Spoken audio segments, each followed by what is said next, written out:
주님께서 여러분과 함께 또한 사제의 영과 함께 마르코가 전한 거룩한 복음입니다. 주님 영광 받으소서.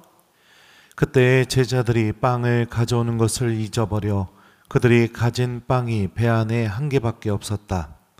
예수님께서 그들에게 너희는 주의하여라. 바리사이들의 누룩과 헤로데의 누룩을 조심하여라 하고 분부하셨다.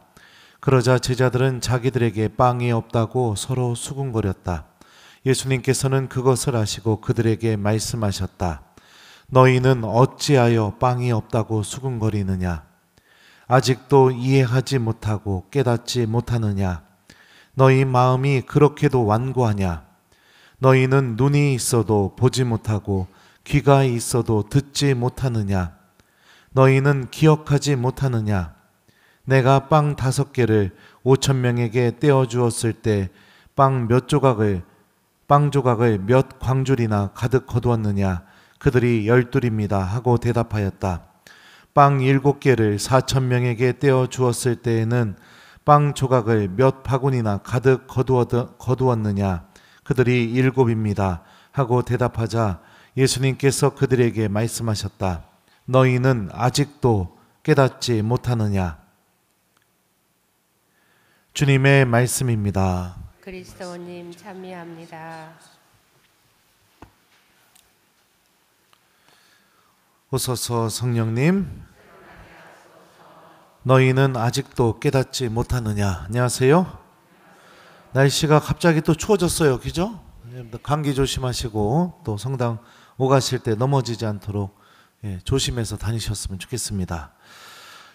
너희는 아직도 깨닫지 못하느냐? 오늘 예수님께서 제자들에게 말씀하시죠. 이 깨닫다라는 이 단어가 어떤 의미냐면 어떤 것과 함께를 의미하는 전치사랑 또 시작하다, 움직이다를 의미하는 동사가 합쳐져서 만들어진 단어입니다.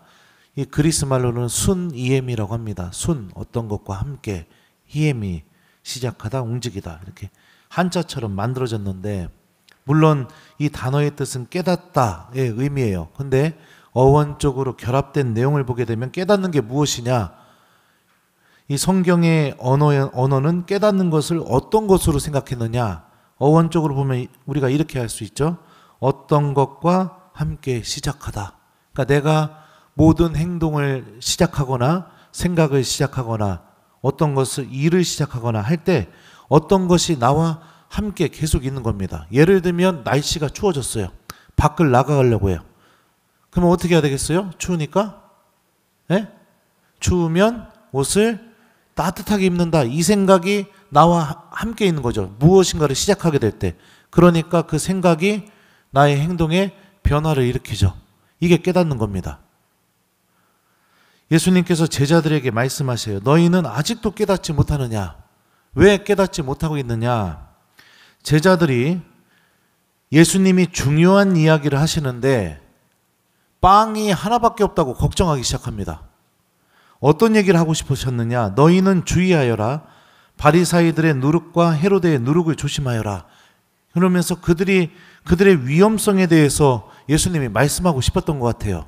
누룩이라는 게 여러분들 아주 소량이지만 소량이 밀가루 반죽 안에 들어가면 반죽 전체를 변화시키는 그런 힘을 갖고 있죠. 그러니까 아주 작고 사소한 것일지 모르겠지만 그게 내 마음과 생각 안에 한 번만 허용되게 되면 나의 마음과 생각 전체를 바꿔놔서 삶의 방향을 그들처럼 변화되게 그렇게 바꿀 수 있는 힘이 있으니 그 누룩을 조심하라고 예수님은 말씀하고 싶었던 것 같아요. 바리사이들의 누룩이 뭐죠? 형식주의. 했는가 안 했는가. 주일미사 한번 띡 하면은 끝. 고해성사는 판고성사 때만 한번 띡 하면 끝. 다 했다.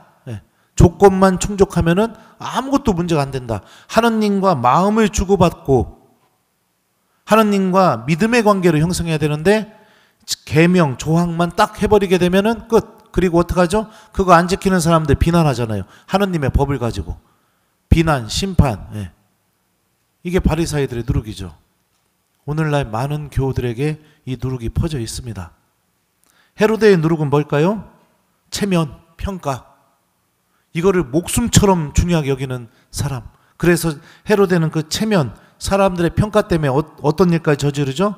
세례자 요한까지 죽게 만듭니다. 어마어마한 죄를 저질러도 그거를 감내해도 괜찮을 정도로 체면과 평가를 무진장 중요하게 여기는 거. 이것도 여러분들 우리들에게 아주 큰 유혹이죠.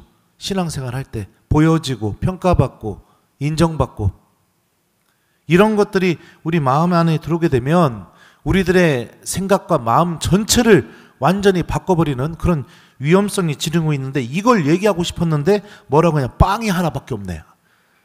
이걸 막 예수님이 얘기하려고 하는데 빵이 하나밖에 없는데 어떡하냐, 빵이 하나밖에 없는데 큰일 났네, 좀 있으면 밥 먹어야 되는데 빵이 하나밖에 없네, 이러고 있었던 거예요. 들리지가 않는 거죠.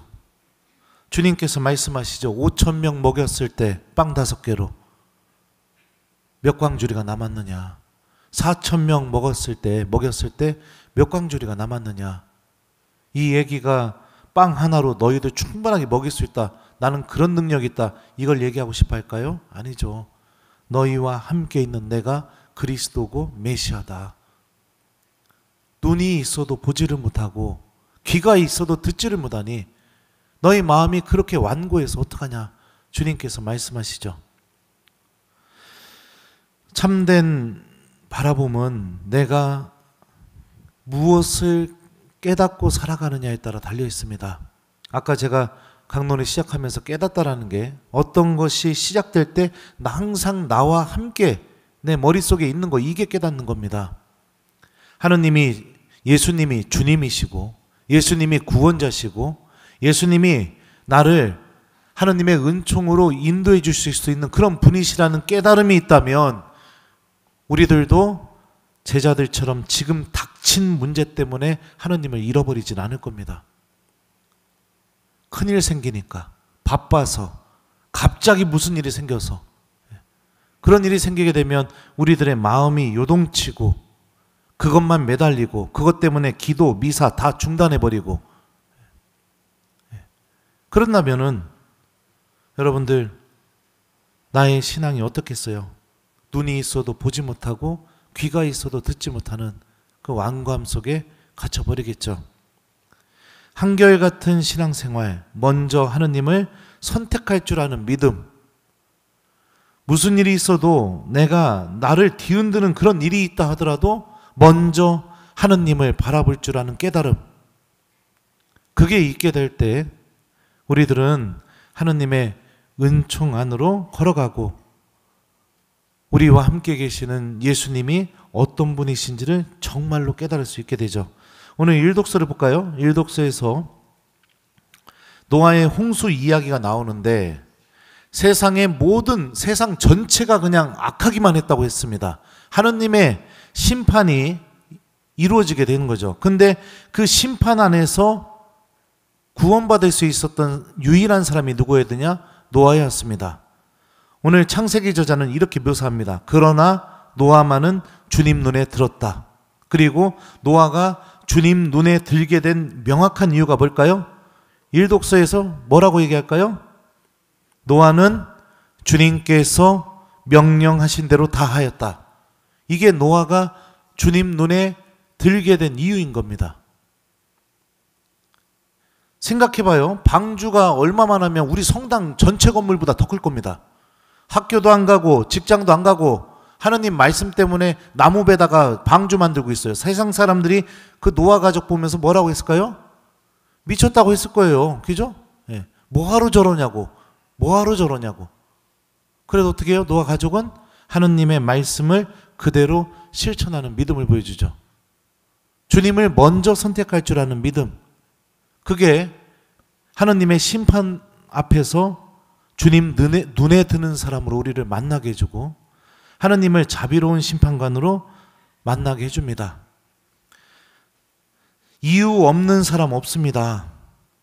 누구나 다 하느님을 외면하고 중단할 수 있고 버릴 수 있고 멈출 수 있는 그런 이유들은 누구나 다 있습니다. 근데 우리는 신앙인입니다. 복음의 가치를 깨닫고 하느님 나라를 바라보고 있는 사람들이죠. 누구나 다 그럴 수 있지만 하느님을 믿고 있는 우리는 누구나 다 그런 것을 선택하는 그런 사람들이 아닌 거죠. 한결같이 먼저 하느님을 선택할 줄 아는 마음, 한결같이 마음이 요동친다 하더라도, 지금 내 수중에 빵이 하나밖에 없다 하더라도 주님께서 말씀하실 때 그 말씀을 들을 줄 아는 믿음, 우리는 그 믿음을 소유하고 있는 사람들이죠. 무엇 때문에 자꾸만 하느님께 대한 믿음을 중단하는데 익숙해진다면 그 믿음은 나를 완고함으로 이끌고 갈 뿐이에요. 완고함으로. 한번 제가 신학생 때 방학 주고선 나오자마자 한 3일 4일은 그냥 미사 시간 30분 전만 성당 가고 나머지 시간에는 잠도 쿨쿨 자고 막 기도도 안 하고 막 그랬었어요. 근데 그 와중에 저희 어머니, 아버지는 막 새벽 5시에 성당 가서 그냥 한결같이 기도하고 계시고, 제가 계속 그러니까 하루는 우리 엄마가 점심 장사 하기 전에 저희 집에 뭐 놓고 온 거 있었고 그거 가지러 왔다가 제 방문 열더니 어떡한 줄 알아요? 성수 가지고 오더니 성수통으로 제 얼굴에다가 자고 있는 저한테 뿌리면서 잔막이야 물러가라 막 내 아들에게 떨어져 나가라 막 그러더니. 성실함. 그 성실함이 여러분들 우리를 하느님 안에 굳건하게 머물 수 있게 도와줍니다. 이랬다 저랬다. 많은 것들이 하느님께 대한 믿음을 멈추게 만듭니다. 유혹거리입니다. 유혹거리예요. 많은 이유를 대면서 그럴 수 있다고 그 소리를 듣고 싶어 합니다. 심지어 고해소에서 사제에게도요. 이렇기 때문에 주일미사 빠졌습니다. 이렇기 때문에 기도 안 했습니다. 이렇기 때문에 이거 못했습니다. 예. 유혹거리들이에요. 유혹거리들. 분명한 건 뭐냐? 내가 하느님을 선택하지 않은 거. 이게 분명한 것이죠. 신부님 너무 무리한 요구 같네요. 예. 근데 오늘 복음은 그걸 요구하고 있습니다.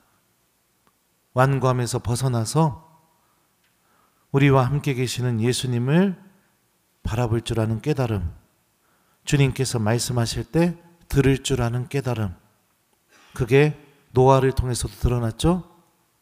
하느님의 구원으로 우리들이 걸어나갈 수 있는 길임을 오늘 말씀은 우리에게 알려주고 있죠. 그래요. 오늘 숙제드려요. 그래서 오늘 숙제는 뭐냐면 우리들도 항구하게 먼저 믿음을 선택할 수 있는 용기를 하느님께 청하면서 또 내가 다시 한번 다짐하면서 이유가 생길 때마다 하느님에 대한 믿음을 중단하지 말고 이유가 있어도 하느님을 먼저 찾을 줄 아는 그런 은총을 청하면서 오늘 주무시기 전에 묵주기도 한 단씩 바치면서 성모님께 도움 청하는 오늘 저녁이 되었으면 좋겠습니다. 너희는 아직도 깨닫지 못하느냐. 아멘.